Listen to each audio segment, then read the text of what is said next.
Assalamualaikum warahmatullahi wabarakatuh. Anak-anak sekalian yang ibu sayangi, yang ibu banggakan, semoga semuanya dalam keadaan sehat walafiat. Kita masih mengadakan pertemuan hanya lewat dunia maya, belum bisa tatap muka. Sekarang pelajaran SKI, coba kalian punya buku semua, enak. Ini buku terbitan terbaru, yang lama nggak kita pakai lagi ya. Ini kalau mau silakan datang ke rumah. Ini.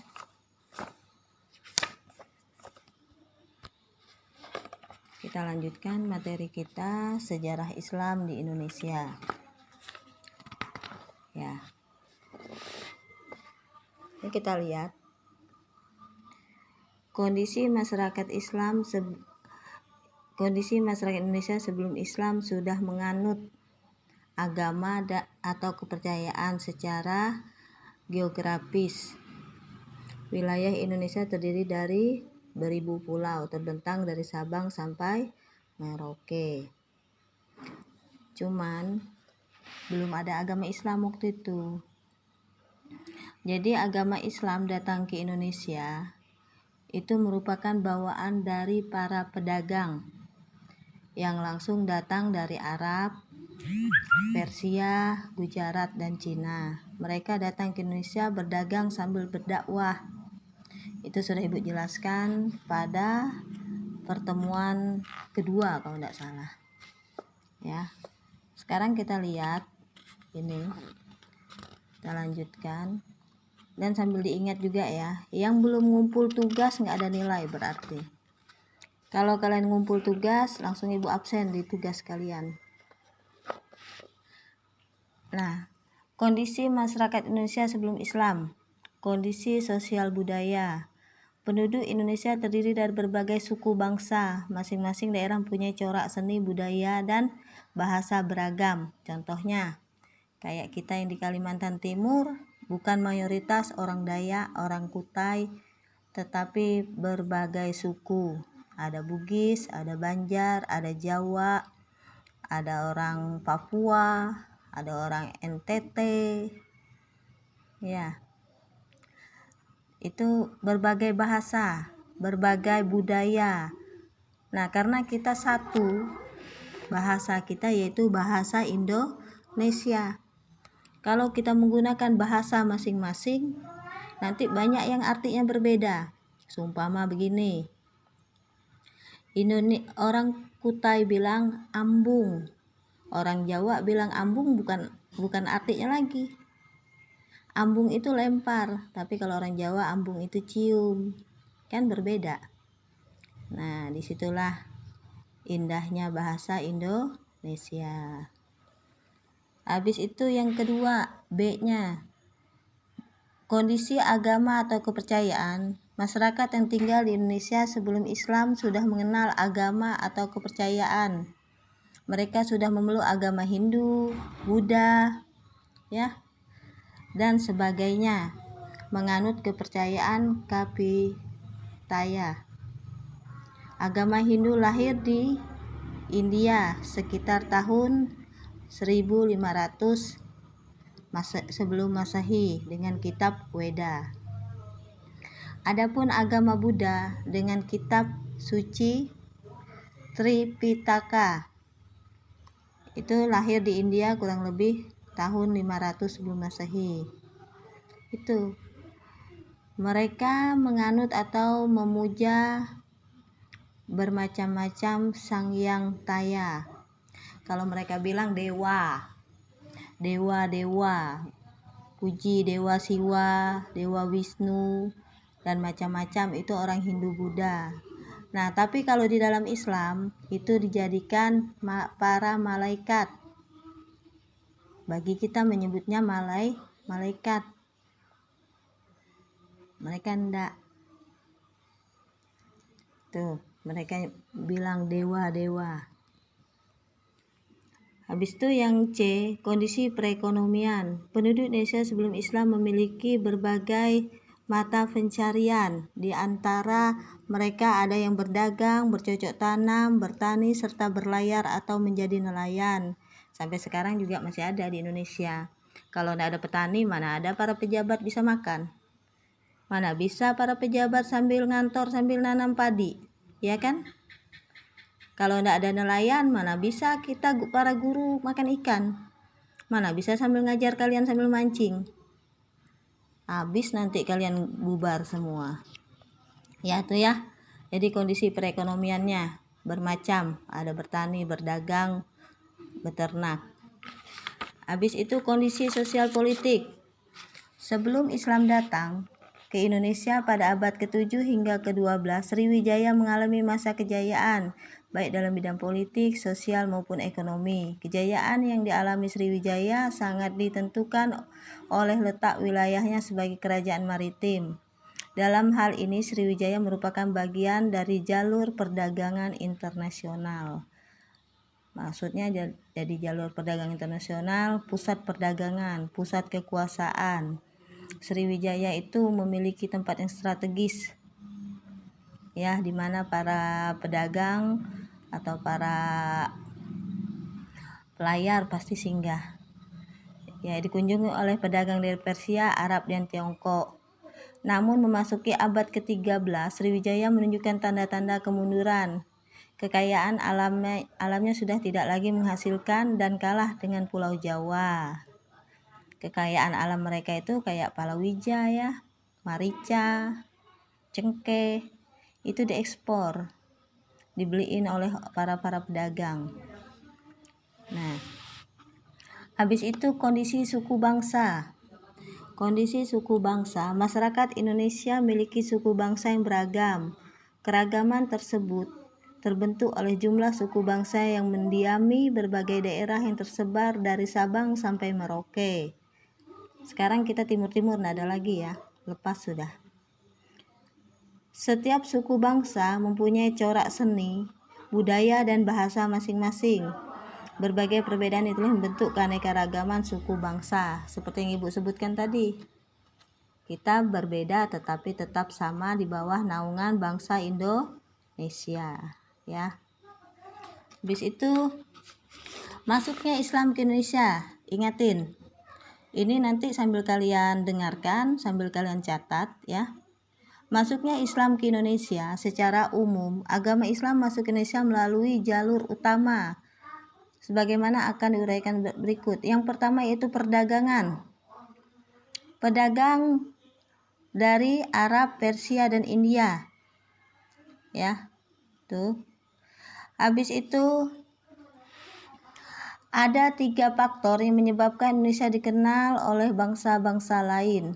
Yang pertama, letak geografis yang strategis, yaitu berada di persimpangan jalan raya internasional dari jurusan Timur Tengah menuju Tiongkok. Jadi orang dari Arab, Timur Tengah mau ke Tiongkok singgah dulu di Indonesia, beli rempah-rempah Indonesia dijualnya ke Tiongkok. Begitu juga dari Tiongkok mau ke Timur Tengah singgah dulu di Indonesia, baru ke Timur Tengah. Yang kedua, kesuburan tanahnya sehingga menghasilkan bahan-bahan keperluan hidup yang dibutuhkan oleh bangsa-bangsa lain. Nah, ini tadi rempah-rempah. Karena rempah-rempah itu hanya berlimpah ruah, loh jinawinya ada di Indonesia. Kalau kita tanam di Arab, tidak bakalan tumbuh. Ya, karena di Arab tanahnya tandus. Yang ketiga, penduduk Indonesia terkenal ramah tamah. Ini, Ibu yakin anak-anak MTS ini juga ramah tamah, baik hati, ya, suka memuji, suka menyanjung. Buktinya gini, kalau kalian lihat ada orang luar negeri atau kalau biasa kita sebut bule, bukan bule Jawa ya, bule. Biasanya kalau orang Kutai itu kalau ada lewat, ada bule. Kalau sekarang bulenya canggih, bule Jawa. Nah, karena corona jadi bule Arab, bule orang luar negeri nggak datang. Nah, kalau mereka ada lewat, pasti kita orang Indonesia nih sok-sok pintar lah. Kayak orang pintar bahasa Inggris gitu, nyapa.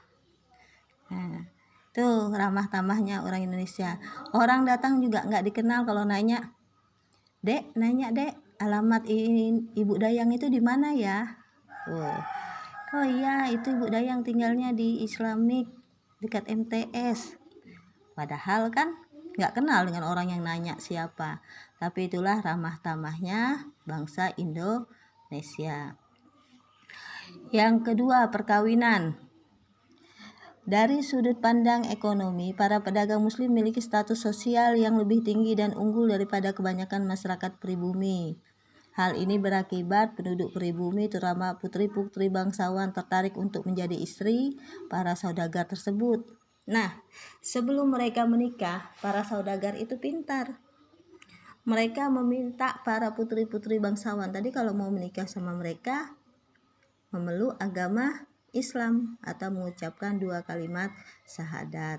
Dengan Islamnya anak-anak para bangsawan tadi, otomatis keluarganya juga masuk Islam. Ini juga sudah pernah Ibu jelaskan sama kalian, untuk diingat-ingat ya. Habis itu pendidikan. Pendidikan pada zaman dulu tidak ada namanya sekolah-sekolah SD, SMP, SMA, SMK. Yang ada cuma pesantren-pesantren. Ya. Nah, jadi di sini yang terkenal Sunan Ampel mendirikan pondok pesantren Ampel Denta. Adapun pesantren Gelagah Wangi Demak didirikan oleh Raden Patah. Demikian pula Sunan Giri dan Sunan Bonang juga mendirikan pondok pesantren.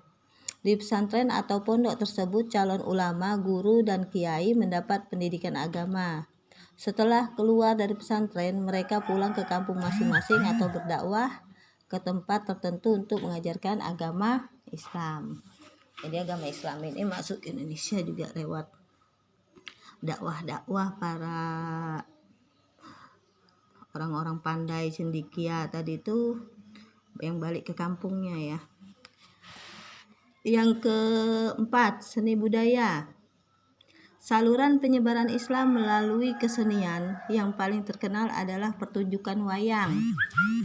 Nah, wayang ini ada uniknya gini. Sunan Kalijaga salah satunya itu mereka menggunakan wayang. Ya. Dia tidak minta upah. Tokoh ulama yang paling mahir dalam memainkan wayang, dia meminta orang masuk kalau mau nonton cukup dengan mengucapkan syahadatain atau yang kita sebut dengan 2 kalimat syahadat ini, syahadatain. Ya, atau kita sebut dengan 2 kalimat syahadat. Nah, kalau mereka mau masuk mereka nggak bayar. Kalau kayak kalian kan kalau mau ke bioskop beli tiket dulu. Kalau zaman ini para wali songo enggak. Sunan Kalijaga ini membolehkan mereka masuk, tetapi dengan satu syarat. Mereka mengucapkan syahadatain atau 2 kalimat syahadat. Dengan begitu mereka otomatis masuk Islam. Nah, itu ya. Contoh nama-nama wayang yang bernuansakan Islam. Jamus Kalimasada, Wahyu Tohjahli, Wahyu Purbaningrat, serta Babat Alas Wana Marta. Itu kesenian yang berbau Islam. Ya. Kalau kayak Mahabharata itu juga ada wayangnya, tapi itu Hindu atau Buddha itu. Yang kelima, tasawuf. Tasawuf adalah ajaran, cara, dan sebagainya untuk mengenal dan mendekatkan diri kepada Allah, sehingga memperoleh hubungan langsung secara sadar dengannya. Orang yang ahli di bidang tasawuf disebut sufi. Tapi kalau kita ini kadang-kadang mau mempelajari yang terlalu dalam itu, kalau belum kuat diri kita, benteng untuk diri kita, nanti bisa-bisa orang tahu gila. Ya, ada orang misalnya kayak gini contohnya. Apa itu Tuhan? Di mana itu Tuhan? Kayak mana bentuk Tuhan? Nah, itu bingung kita. Kalau kita ndak kan stres mencari Tuhan, mencari bentuk Tuhan. Tetapi kita sebagai orang Islam, kita walaupun tidak tahu bagaimana bentuk Tuhan, tapi hati kita dan keyakinan kita sudah mantap. Tuhan itu Allah yang menciptakan kita. Tidak ada yang bisa menduakannya selain Allah ya. Tidak ada duanya Allah itu. Ya. Nah, tuh kalau kita lihat. Habis itu politik. Di beberapa Indonesia, kebanyakan rakyat masuk Islam setelah penguasa atau raja yang memeluk agama Islam terlebih dahulu. Pengaruh politik para raja dan penguasa tersebut sangat membantu tersebarnya Islam di Indonesia. Jadi kalau rajanya arogan, baru itu diperangin. Tapi kalau rajanya begitu disebarkan agama Islam, dia tenang aja, nggak berontak, nggak apa, itu langsung. Tapi kalau rajanya arogan, rajanya kejam, itu pasti melalui peperangan, penaklukan dulu, itu ya. Jadi ada 6 tadi. Masuknya Islam ke Indonesia. Yang pertama perdagangan, kedua perkawinan, ketiga pendidikan, keempat seni budaya, kelima tasawuf, keenam politik. Diingat-ingat ya, sambil dicatat. Habis itu teori masuknya Islam ke Indonesia. Yang pertama teori Mekah. Teori Mekah merupakan teori baru yang muncul sebagai sanggahan atau penolakan terhadap teori Gujarat. Teori Mekah mengumumkan bahwa Islam masuk ke Indonesia pada abad pertama Hijriah atau abad ke-7 Masehi. Adapun orang-orang yang membawa Islam ke Indonesia berasal dari bangsa Arab, terutama Mesir. Teori ini didasarkan pada beberapa hal sebagai berikut. Nih, kalian catat ya.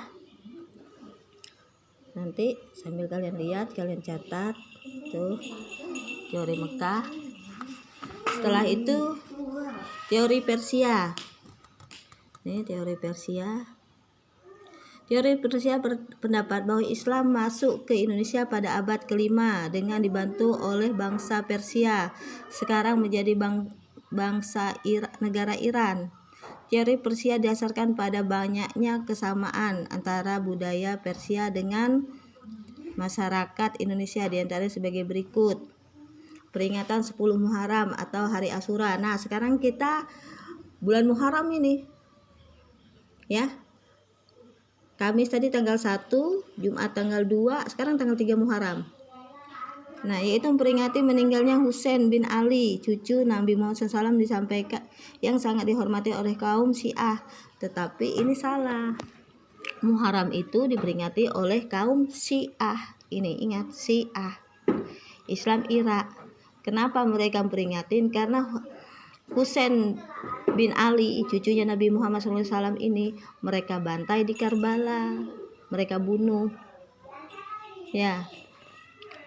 Nah, itulah mereka kaum Syiah ini memperingati Hari Asyura. Itu tadi. Tapi kalau Syiah ini memperingati Hari Asyura jelek. Dia dengan menyakiti badannya, meluka-lukai badannya. Itu Syiah. Ya. Mereka mengaku Islam, tetapi ajaran mereka di luar daripada Islam. Tuh. Habis itu kesamaan ajaran tasawuf dianut Syekh Siti Jenar. Ya, dengan seorang sufi dari Irak yaitu Al-Hajjaj. Ini juga Syekh Siti Jenar ini juga ada anunya ini. Ya. Nanti kamu cari-cari di YouTube itu, cerita Syekh Siti Jenar. Ada itu. Yang ketiga, penggunaan istilah bahasa Persia dari sistem mengeja Arab, huruf Arab untuk tanda-tanda bunyi harokat. Ya, fathah, dhammah, kasroh. Yang ketiga, teori Gujarat. Teori Gujarat mengemukakan bahwa Islam masuk ke Indonesia pada abad ke-13 Masehi. Nah, jadi yang kalian ingat nanti itu teori Persia pada abad keberapa, teori Gujarat pada abad keberapa. Nah ya, ibu ulang lagi. Teori Mekah pada abad ke-7 Masehi. Teori Persia pada abad ke-15 Masehi. Teori Gujarat pada abad ke-13 Masehi. Tuh, kalian ingat-ingat. Ya. Teori Cina. Ini ada juga teori Cina. Teori Cina ini ahli sejarah mendukung teori ini antara lain Profesor Slamet Muljana. Ya. Tuh. Teori Cina masuk ke Indonesia pada abad 15 Masehi. Corak keislaman di Indonesia. Nah, kita corak keislaman Indonesia ya. Corak keislaman dalam perkembangan sejarah dakwah Islam, para mubalik menyampaikan ajaran Islam secara bijaksana melalui bahasa budaya sebagaimana dilakukan oleh Wali Songo. Karena kehebatan para wali Allah dalam mengemaskan dan mendekatkan yang arif bijaksana, ajaran Islam menjadi bagian dari tata nilai di masyarakat yang tidak dapat dipisahkan.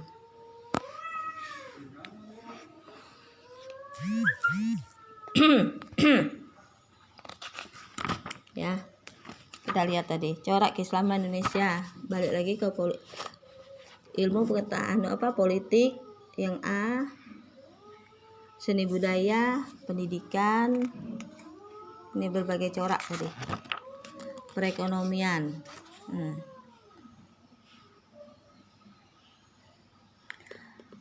Ya, itu aja materinya. Ibu kira semoga kalian bisa pahami.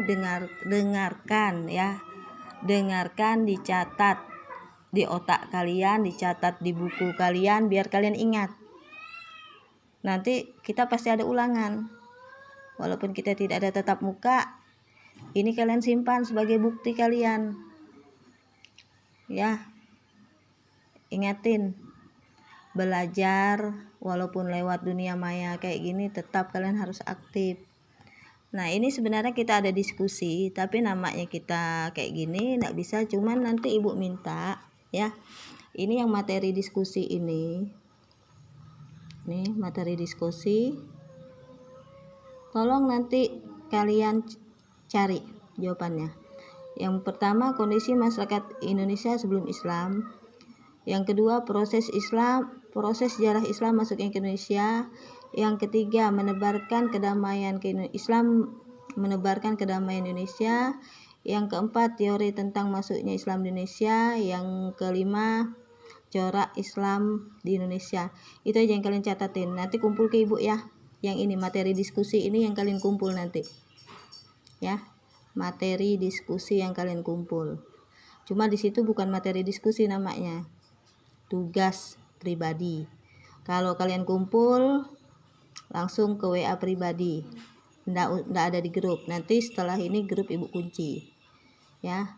Selamat belajar, semoga semuanya sehat, menjadi anak sukses dunia akhirat, pintar semuanya. Assalamualaikum warahmatullahi wabarakatuh.